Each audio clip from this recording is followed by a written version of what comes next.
and capture a whole new level of detail in vehicle. Absolutely. Yeah, and you can really see a lot of those details. Oh, sorry, go ahead, Chris. The cannons, all those details on the back deck, all that stuff. It's detail that you don't even see in the show. It just kind of is there, but we get to really throw that into this thing.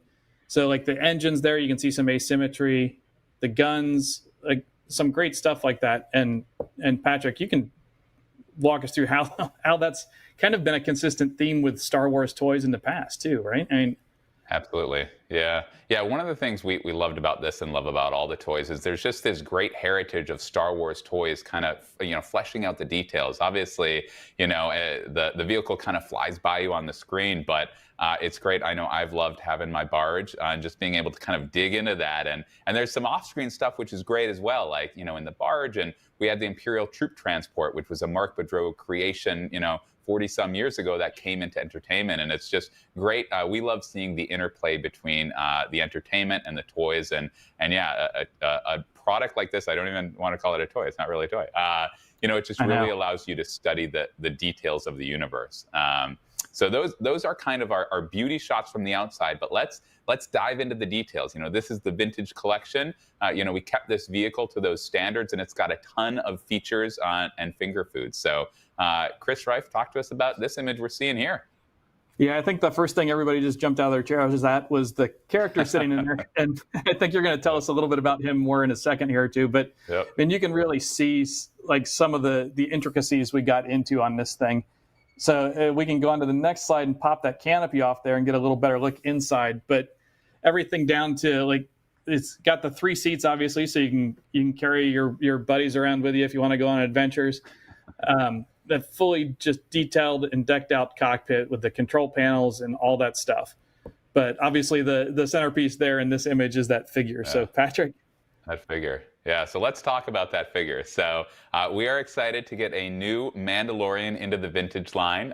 So this is, in fact, you can see the armor is different from that previous release. It's got that new shoulder pauldron, that new chest plate. So that does make this, in fact, the Mandalorian in his Beskar armor. We're so excited for that character, that version of the character, to make to the vintage collection. Now, before anyone gets worried about that, he will be in mainline later. Obviously, we want you all to back the Razor Crest, but he will be in mainline. But there is a difference. In mainline, he'll have a molded plastic cape. But obviously, if you would try fitting a figure with a plastic cape into this cockpit, it wouldn't work.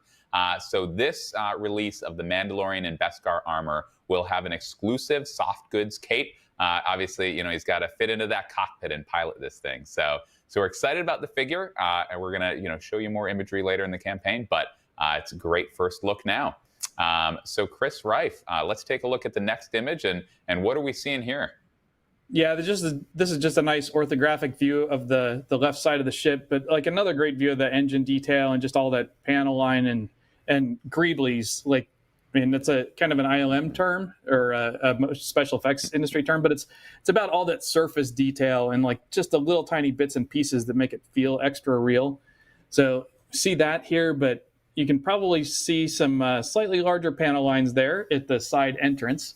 So if we pop that open, yeah, you get a great look at how the side entrance there folds down, like little hydraulics that slide up and down in the door and along the tracks. The little front of the ramp pulls out. So just like in the show, all that great detail. And then if we move on to the next one, we get a good view at the back here. Again, more greeblies, all that super fine detail down in those little pits on the back of the ship. And looking into the backside of the engines there, just all that really immersive detail that is something that was really extra possible because of the level of access we had to files and working to match that stuff to ILM's assets for the show. But again, you can see a little extra bigger panel line there, and pop, it opens up the whole back ramp up into the back of the ship. Again, the little hydraulic pieces move up and down, sliding little tracks as you open that back door. You can really see up inside there and start to see some of the little bit better detail that we're going to get to here. So again, this one is just a zoomed in view up in the cargo hold of the ship. So you can see there on the left some of the the great cargo that will come with this, some backpacks and all that extra detailing on the surfaces of the ship. But then up there in the front, you see even crazier, over the top, super detailed little, what do we call it, a refresher area. I mean, everybody's got to evacuate at least once the solstice, I guess. But, and then the little bunk area over there on the right, and you can even see a little tab there that's your access tab to get into a little hidden cargo stash area underneath the bunk. So. Yeah. You can also see there in the foreground, you can see that carbon freeze chamber, obviously important for any vehicle. And you can kind of see the weapons locker there on the right. And about that weapons locker, so here's a view, standing outside the ship and looking in. And, you didn't think we'd mold that shut, did you? Absolutely not. So Chris, Reif, what are we seeing here? Oh, we are seeing every weapon that's in the Mandalorian's weapons locker on the ship from season 1. It is intense, and each one of those things is a separate part that you can take out, play with your other figures, or pose with your other figures with, and just study the detail on these things. I encourage people to do that, because the lengths we went to make sure the details on even these tiny little vintage collection blasters were right is just, it's over the top, and a very special place in my heart for that sort of detail in this thing. So absolutely. Just extra craziness. Yeah. Our next image, so you've seen this next feature in some of the other images, but obviously a vehicle like the Razor Crest needs some landing gear. So you can see that in action here, and then on our next image. So Chris Reif, talk to us about this. Yeah, so I mean, this is going to be a big, heavy ship, and the gear in it is important. I mean, you got to have it displayed nicely. So the gear in here are great, super heavy duty, but show accurate too. They pull out of little slots, and then all the little landing gear doors are hinged and pivot to close up. So you can still take this thing out on flight adventures through your backyard if you really wanted to, pose it other ways, hang it from your bedroom, however you want to play. Absolutely. Here's another quick view. This is of the kind of the tail deck of the thing on the top. And it's another one of those things that, because of the detail we had, a great detail that's in the concept art and in the files from ILM that we didn't get to see in the show. And that's, if we go into the next one, you pop off a little panel there, and there is a rear firing gun that pivots around in the back of the Razor Crest. And it's another one of those great details where you can pull it up, swivel it side to side, and really kind of immerse yourself in the show and in the ship that way. Absolutely. Awesome. All righty. So our next image you can see here, we've got some removable side panels. So, obviously everyone remembers episode 2 with those off-world Jawas. So, we might in the future, we'll see, if and when we get an off-world Jawa into the line. We obviously wanted to make sure that this vehicle was ready for those Jawas in your collection to kind of go to town on the Razor Crest. So it's got those removable panels. You can see them from this side. And then what do we have going on in the view from the other side, right? Oh, this is just even more like, look at those details. You can see through the ship where you can see the little black spaces where the panels are removed from the other side. On this side of the ship, the whole left side of the ship comes off. We did that so that you can really get in there and access the cargo hold area and pose figures, take like really nice photos of the thing, just to kind of really immerse yourself in that ship. And it's one of those things where we just want the experience of taking panels off the engines and all that stuff to really just kind of explore this thing in a way that you can't in any other form. It's one of the great things about product like this, where it's big and you can just immerse yourself in those details and discover new things. But you can probably see that the cargo area there is a little lit up. And I think we're going to let Chris talk to you a little bit about that and kind of that exploration. So, yeah, I mean, it's detail, right? Detail. We it was super easy, right, Chris? I mean, we didn't. Oh yeah. So we had a lot of conversations about where we can add detail. Maybe there wasn't any detail there, and we had to continue it. We had to add some things. Just to your point, Chris, is when you take the panels off, what's under there? what's on the back of the panel. I mean, literally, we took all those things into consideration and just making sure that almost no surface is untouched. I shouldn't say almost. I should say all surfaces have some type of detail added to them, which is cool. It's something that we made sure really to follow in the footsteps of the barge. It was that thing, as the team mentioned earlier, it's super detailed. So this just, again, we're just trying to one-up ourselves, and I think we've done a really amazing job. Yeah. That's awesome. All righty. So our next image, these are the final images that we're going to share, the final two. So you can prepare yourself emotionally that these are the last images. But basically, there's no new features here. This is basically an exploded view from the back. And again, we wanted to show this because, vintage collection, it's, one of our fan-focused lines. It's all about that detail. It's not just kind of a shell of a vehicle. There's so much going on here. It shows the incredible complexity of the vehicle. And we have another exploded view from the front that Chris Rice is going to tell us about. Yeah, and like you guys can see, like this thing is just over the top in how complex and detailed it is. And like even now, like I find myself not looking at the camera and talking to you, but looking at the pictures on my screen, because even though I'm immersed in this thing day to day, like I still love looking at this thing in all this detail. Yeah. And here, like you can see, like even we've got the engine pods and wing pods coming off, and part of that's for packaging, but also it's a great way to even explore more detail in there. So even on those surfaces where those wing pods come off, we've got interfaces in there that are detailed out with more like hoses and wires and panels and stuff in there. But that thing also has the added benefit. We're really concerned about displayability of these things. So the ability to put this on a shelf, just like the barge, I mean, that's part of the concern with this, is it needs to be displayable for you. So even being able to pull off the engine on the back side still lets you fit this thing on a normal size shelf. So it's really a kind of a labor of love for us. Like this thing, like Chris said, it's a lot of work, but man, we enjoy every hose and tube and rivet we put on these things. So I mean, that is our final image, awesome. But I think you guys can see, like, we worked really hard to leave no surface untouched, like Chris said. So there's hidden details everywhere on this thing that we haven't even touched on yet. But so I guess that's our second HasLab, second Star Wars awesome. HasLab. Cool. Yep. So we can take that image off and go just to our handsome faces. So fans, all of those images on the video will be on the HasLab site, so you can check them out there. But just one quick note, I'm getting a live information.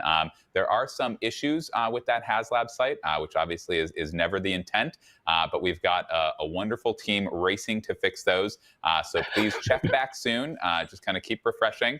And thanks in advance for your patience. We will definitely get that fixed soon because we're all excited about fans being able to get this item. So that's it for the images, but some key details here. So the price was at the end of that video, but if you didn't have eagle eyes and didn't catch it, it's $350, $349.99. So it's less than the barge, which is fantastic. It's a little smaller, but the barge was fantastic. It was a great campaign. We certainly wanted to deliver this amazing vehicle, so iconic with the entertainment, at a slightly lower price. So that's the price. The estimated ship date is at the end of 2021. So it's on similar timing as the barge. As I'm sure you recall, the barge launched at New York Toy Fair in 2018, and then it shipped out in 2019 in March and April. So this will be on similar timing. So the backer count. So we need 6,000 backers by November 9th.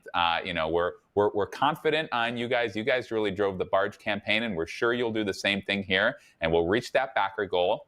I will say again, November 9th. So that deadline is November 9th. There's no exceptions. Again, we're confident this campaign's going to go like gangbusters, but either way, that cutoff point is November 9th. So set your calendars. That's it. You've heard it here. I'm committing to it. There we go. And there will be stretch goals. So again, kind of at Hasbro, there's a tradition of teams building on each other. So Star Wars was super excited to launch the first HasLab, but Marvel had a great campaign where they introduced stretch goals. So we're taking a page from their book. We will have stretch goals that will unlock starting at 8,000 backers. And we will say those stretch goals are like what the yak face was for the barge. So in terms of hitting 6,000 backers, you've seen the whole offering. That's it. That's what will get us to 6,000. And then again, those stretch goals will unlock at 8,000 backers, which is exciting. So one more quick note, we're working with our partners in other markets. We want to bring this item to as many fans as possible. So we are working with those other partners. So we're fairly confident that we will have that coming out for those partners in other markets in the coming, it'll be pretty soon in the coming days or weeks. And we're hopeful that those fans will help us reach our 6,000 backer goal. So one final detail. Obviously, if you've seen this vehicle, I'm sure you're excited, but you may be wondering where the figures are to interact with it. Right now in the vintage collection, we have a few Mandalorian figures, so we don't have any other figures to reveal today. But we are willing to say that if this thing funds, by the time it ships next year in 2021, there's a pretty good bet that we will have nearly all the figures that interact with it in the line. So, if this thing funds, just like we did with Jabba's sail barge, we kind of built a line around that, and we'll do the same thing here. So we're excited about seeing this fund and then building out a whole Mandalorian, segment of our vintage collection. So that's it. This was fantastic. Chris and Chris, it was great to be with you guys. Fans, you're going to be seeing a lot of Chris Reif and I over the next few weeks. We're excited to come back with you guys today. But until then, the HasLab Vintage Collection Razor Crest, this is the way. So check out that website as soon as it's up, and we're excited to see you in a bit. Thanks, guys. Thanks. Thanks, everyone. Not gonna lie, I love The Mandalorian as much as anyone, so seeing the Razor Crest come to life is a total, oh my god moment. We are not done with Star Wars yet. If these incredible reveals and a new HasLab campaign weren't enough, we're sending it back over to some special guests to get their 2 cents on the shape of the franchise. Let's give a huge welcome to Ashley Eckstein and D. Bradley Baker from Clone Wars and Rebels.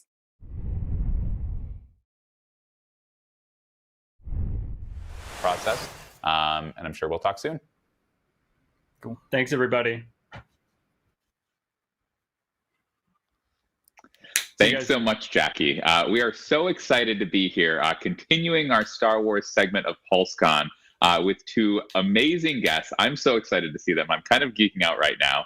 I should say first, my name is Patrick Schneider. I've been with you for a little while here on the Star Wars Hasbro brand team.